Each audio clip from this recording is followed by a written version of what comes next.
Welcome to Fright Night. For real.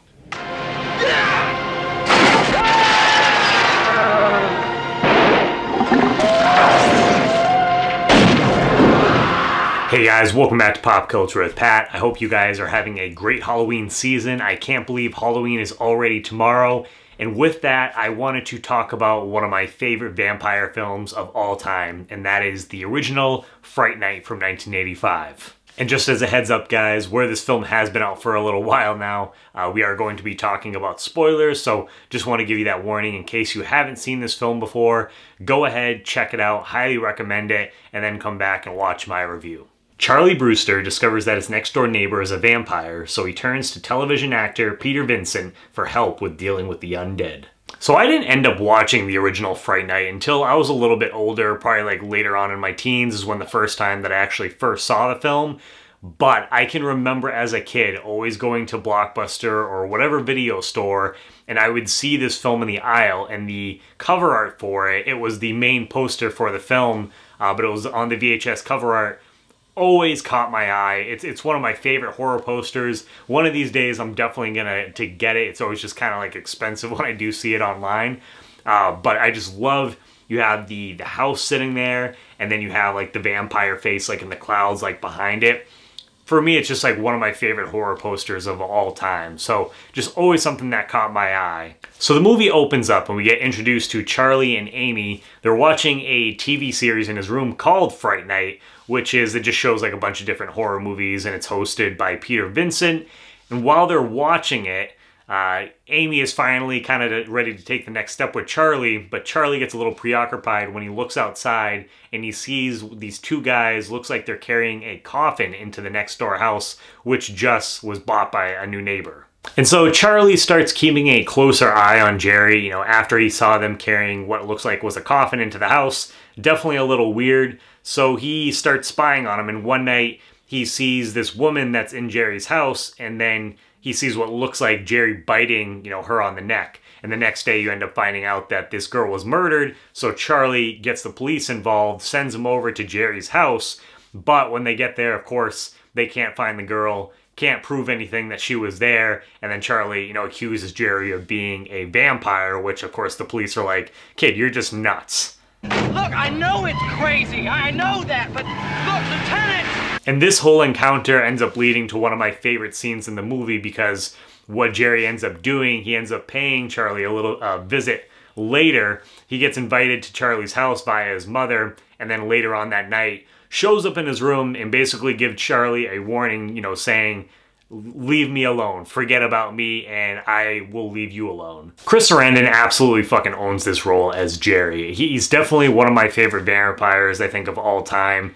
Just the way that he portrayed this character, he's so cool, calm, and collected for the most part, which kind of makes him almost a little bit more scary just because the way he acts, but when he needs to, he can definitely turn it up and freak you out, which he does to Charlie, on several occasions. And when they're having their little confrontation, Charlie, of course, he tries to put up a cross to him, doesn't work, pisses Jerry off, and then he goes to put him out the window, but Charlie ends up getting a pencil and stabs him in the hand, which, really cool effect right here. So he ends up spinning around, and then he turns around, and just like the prosthetics and the makeup on his face, and I'll talk more about that throughout this review as well, but the prosthetics here I thought were so cool. I love the way that his face looked.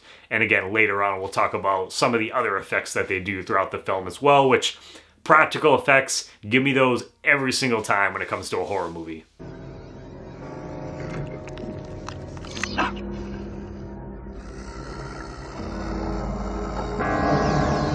But real quick, before I continue on with the review for Fright Night, I want to talk to you guys about Movie Palette. So what Movie Palette is, if you guys are not familiar, basically this company, they go through a film and they take out the main, or they find the main color scheme in each scene in the film, and then they put it on a canvas and put it in chronological order. As you guys can see here, right here, I'm holding the Dr. Sleep version, which I got off the site, one of my favorite horror films of recent memory. And what you guys can do, they have a ton of movies on there. Not only like horror movies, but just movies in general. With the holiday season coming up, I think a lot of people will really like this, especially if they're big into film and movies like that. And you guys can save 15% off your order by using my code, which is PAT15. So again, go to moviepalette.com, use my code PAT15, and you can save 15% off your order and give the film lover in your life a great gift this holiday season. And so at this point, it's kind of a cat and mouse game with Jerry and Charlie in the film.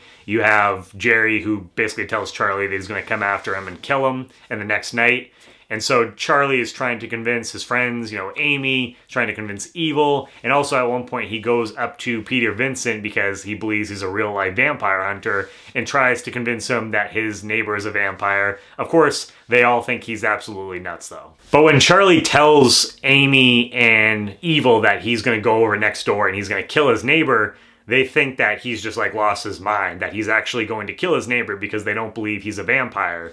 So they reach out to Peter Vincent and say like, hey, can you help out our friend?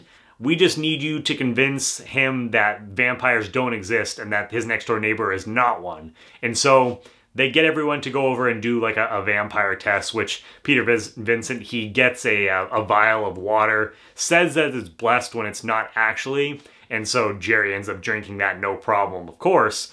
But when they're getting ready to leave the house, Peter looks into like this little like mirror that he has, and he happens to look behind him where Jerry's standing and he can't see his reflection, and that kind of freaks him out. So then Peter Vincent, by that point, he's kind of a believer that, yeah, there's something weird going on with this guy. And at this point, you have Jerry, so he starts going after Charlie's friends. First, he goes after Evil and it catches him in an alleyway. And it's kind of sad the way that he ends up turning Evil into a vampire, because when he catches up to him, he kind of mentions to him, he's like, hey, I understand that you get picked on and people think that you're a freak like me. So it's kind of like a little bit of a touching moment there in this, you know, vampire film, which is kind of weird.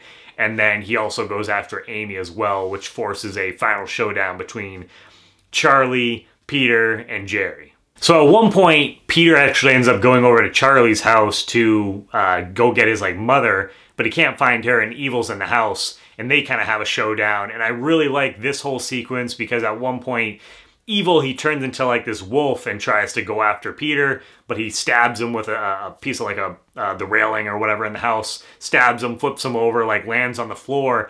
And I love, so he starts turning from this wolf back into Evil, and when he's turning, I just love the special effects that we get there, like his skin kind of like melting, and you kind of see his face going from like wolf creature thing back to like a human, and just the way that was done was awesome. I love that kind of stuff, so that scene was really cool. And then when they're back in Jerry's house, you have Charlie and Peter Vincent.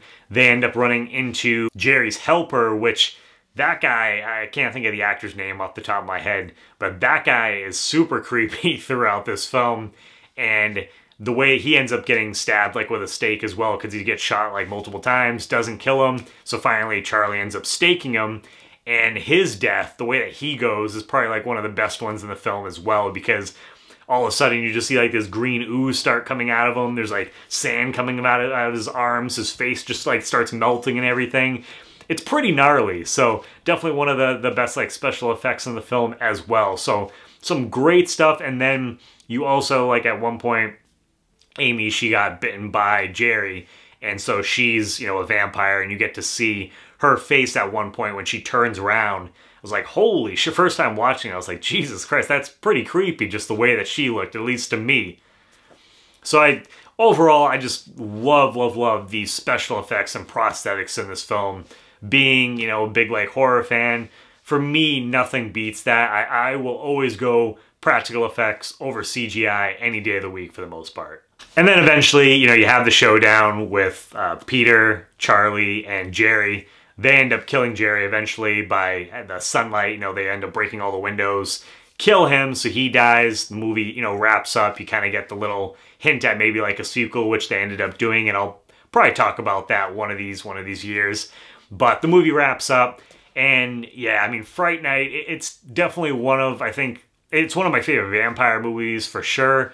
I would say probably one of my favorite horror movies of all time, like, as well. I just absolutely adore this film for so many reasons. You have a really good lead with Charlie. You have an amazing vampire with Jerry, played masterfully by Chris Sarandon. And then, like I've already talked about a couple times, just the special effects, the prosthetics, the atmosphere, Jerry's house. When you see it, I'm like, who the hell? Like, I mean, obviously he would, where he's a vampire, but who the hell would live in this house otherwise? Like, it looks creepy as shit. You can tell they're using like fog machines and stuff like that. But the atmosphere they create is great. And the score for this film, too, every time Jerry would show up or, you know, things like that. Love, love, love the score. So, yeah, I freaking love Fright Night. It's something that I watch at least like once like every year. So, and I'm a big fan of the original.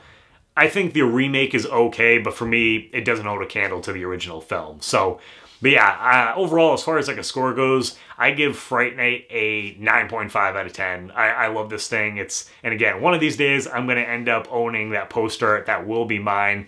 But yeah, I freaking love Fright Night. I want to hear what your guys' thoughts are overall. Have you seen Fright Night? If not, I'm assuming by this point, if you watched up to this point, you have. But if not, is it something that you are going to check out? And let me know what your guys' favorite vampire movies of all time are. Let me know down below in the comments. So, thank you guys again for checking out this video. If you are new to the channel, please hit that subscribe button as well as the bell button next to it. That way you get notifications for all my new videos. Give this video a thumbs up. And as always, please make sure to check back for more Pop Culture with Pat. And have a happy Halloween.